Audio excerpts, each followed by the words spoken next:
2 ans déjà que la ZLECAf, la zone de libre-échange continentale africaine, est entrée en vigueur avec 54 des 55 pays africains signataires de l'accord et 44 pays africains ayant ratifié l'accord.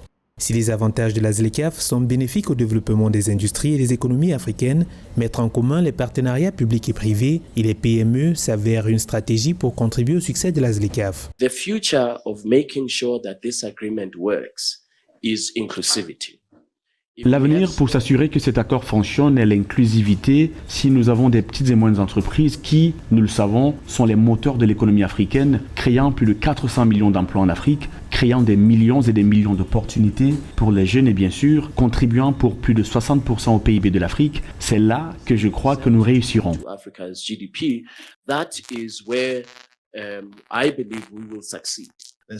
Le succès de la ZLECAf reste conditionné par des facteurs tels que la résorption des difficultés logistiques et communicationnelles. Nombreux sont les pays africains dont les voies de communication interétatiques sont poreuses, voire inexistantes. Selon le ministre du Commerce sud-soudanais, Kouol Athian Maouyen, l'extrême pauvreté de son pays est en partie due au manque de routes le reliant aux autres pays frontaliers pour faciliter l'exportation de ses produits. Lors d'une présentation au Forum économique mondial 2023, Chipo Kamulenga, ministre du Commerce, des Échanges et de l'Industrie, a présenté ce qu'il considère comme des obstacles à l'essor de la ZLECAf.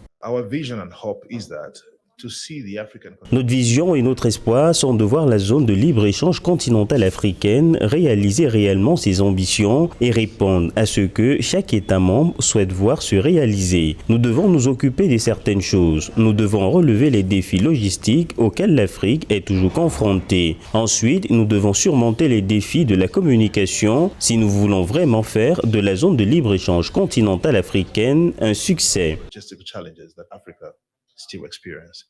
D'autres facteurs comme l'industrialisation et la transformation locale de la richesse continentale vont stimuler la croissance de l'économie africaine. Pour le ministre zambien du Commerce, il est impératif de régionaliser les pôles de production de certains produits pour faciliter la commercialisation. La mise en œuvre de la ZLECAf est censée réduire les coûts commerciaux, favoriser le commerce intra-africain, stimuler l'efficacité et la compétitivité, améliorer les chaînes de valeur régionales et attirer les investissements directs étrangers. Au-delà, il devrait permettre une croissance collective. Il y a un sujet dont nous parlons en ce moment en tant que pays africain, l'industrialisation et la valorisation des matières premières. Tous les pays veulent produire du cuivre et le transformer en produit fini, mais la question est la suivante. Si nous produisons tous les mêmes produits et la même valeur ajoutée, qui vendra et à qui? La ZLECAf se veut le vecteur de développement de l'économie africaine.